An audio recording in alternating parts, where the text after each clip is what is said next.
Hola papás, yo soy Michela Isa, soy directora y socia de Aymora Center, soy terapeuta en neurodesarrollo y el día de hoy estamos con la doctora Fernanda.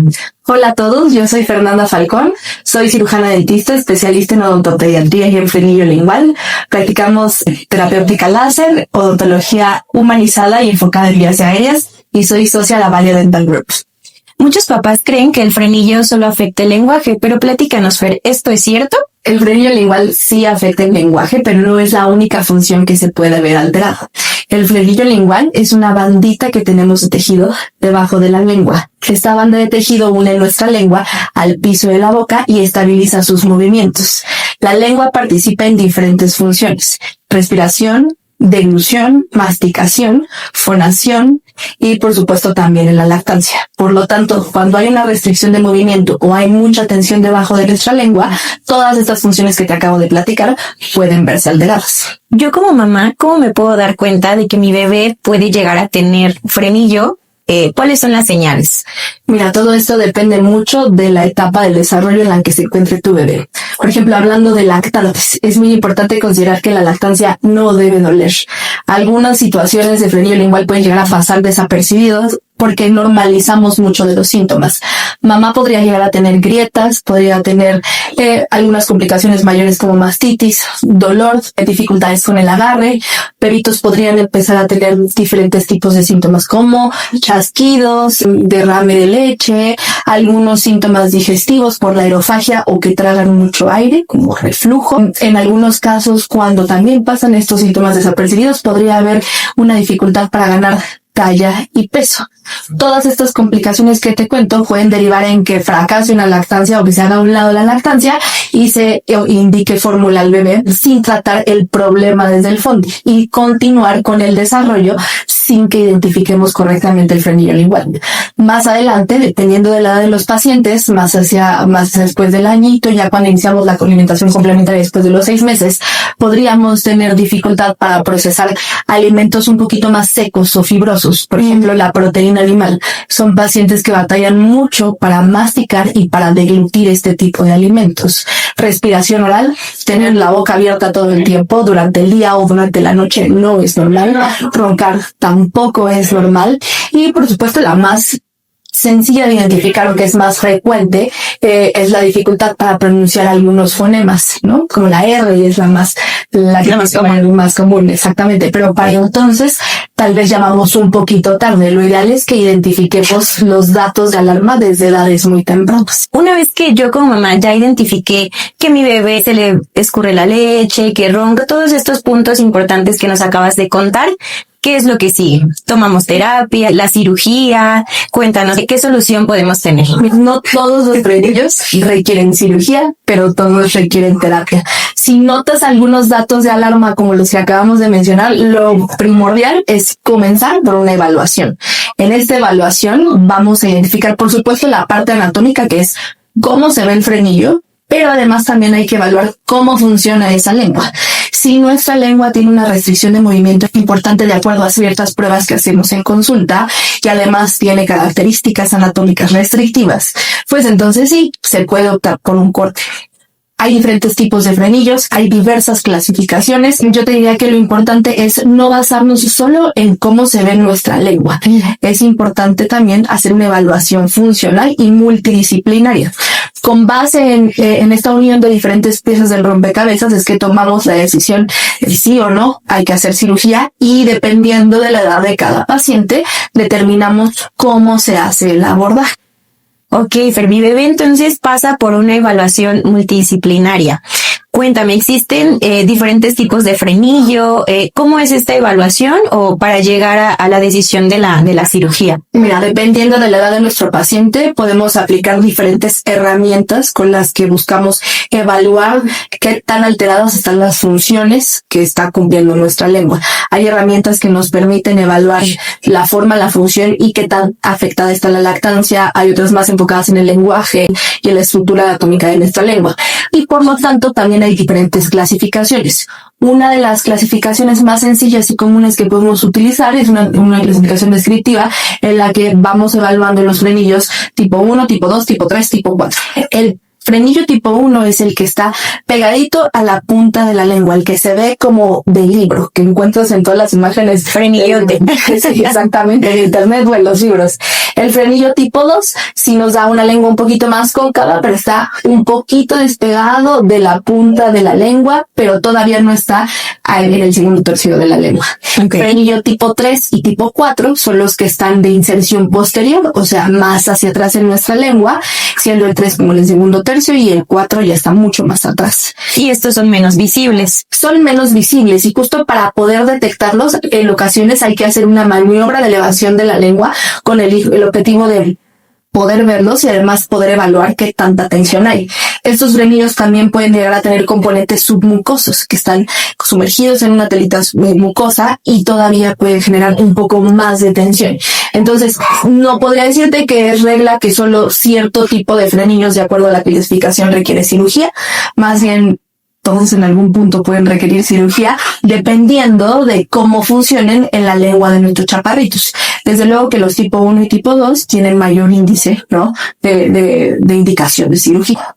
Fer, y platícanos un poquito, ¿cómo es este procedimiento quirúrgico para el frenillo? Con el tradicional que se escuchaba antes mucho, con bisturí o con la tijera, si bien sabemos, pues el frenillo, la terapia oromotora todavía no, pues nos hace falta como mucha información de esto como papás para poder atender a nuestros bebés, pero me gustaría saber cómo lo hacen ustedes. Sí. Voy a platicar un poquito. Mira, esta es una cirugía que a lo largo del tiempo ha evolucionado muchísimo. Te voy a platicar que cuando yo estudié, por ejemplo, nos enseñaron a que las frenectomías se podían hacer solo con tijera y sin anestesia en bebitos recién nacidos. Hoy sabemos que eso no es cierto.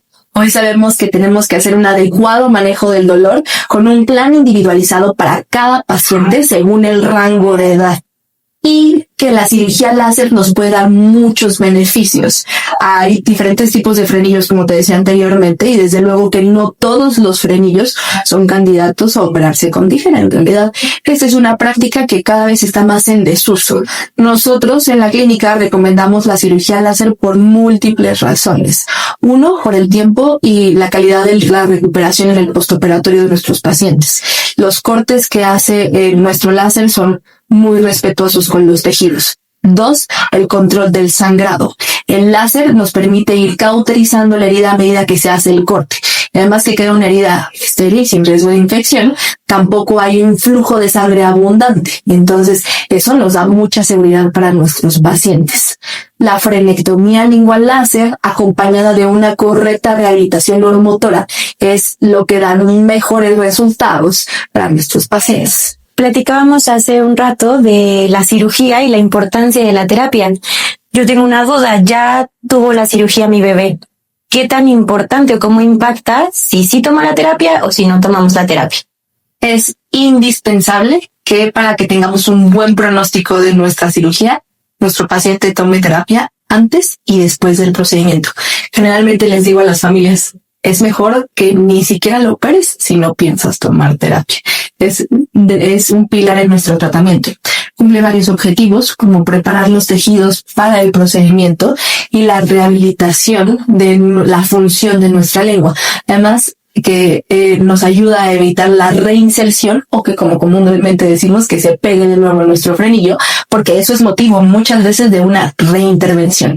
Entonces es súper importante que todas nuestras cirugías vayan acompañadas de rehabilitación oromotora. Pues bueno, pues vamos a recordar un poco de la situación que vivimos con Santi. Santi es mi bebé, papás. Justo cuando él nació, nos costó mucho trabajo que se pegara al pecho. Las tomas duraban mucho, a mí me dolía muchísimo, despertaba mucho por la noche, ya después pues me explicaban que era porque pues no se llenaba, él despertaba más o menos cada 20 minutos en la noche para tomar, dormirse, roncaba, dormía con boca abierta, bueno, todo lo que tú nos platicaste, lo viví.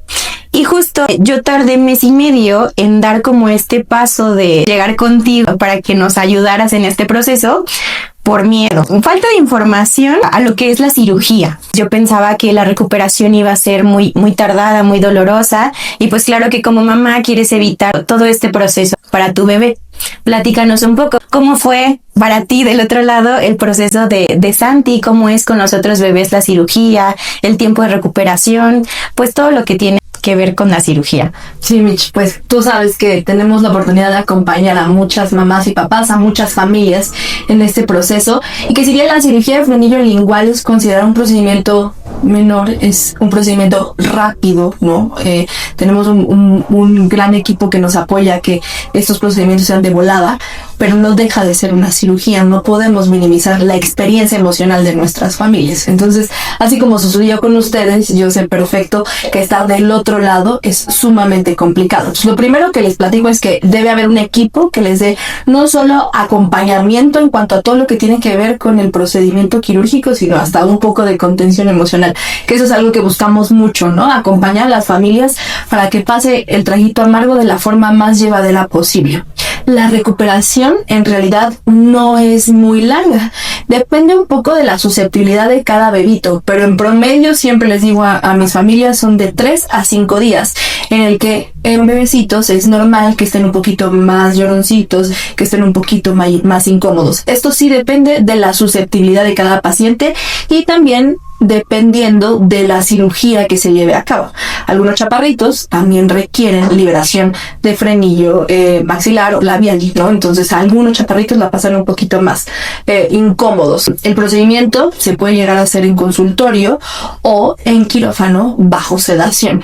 La decisión de cómo se lleva a cabo el procedimiento depende de muchos factores, entre ellos la edad y cooperación del paciente. Talla y peso también es algo que influye en la decisión que tomamos, así como el estado general de salud y el abordaje general pediátrico de este paciente. Es una cirugía que en condiciones normales nos lleva más allá de 5 días de recuperación, y la recuperación es controlada con un buen analgésico y aplicación de un gel que nos ayuda a cicatrización de la herida. Ahora, también parte de lo que influye en cómo se recupere nuestro paciente es justo la rehabilitación oromotora, que además de ayudarnos a utilizar esa nueva lengua, nos puede ayudar en el papel de la recuperación de nuestros chiquitos. Y en tiempo de duración de la cirugía, digo, como mamá, para mí fue eterno, pero platícanos cuánto tiempo dura este procedimiento, digo, tanto en quirófano como en consultorio.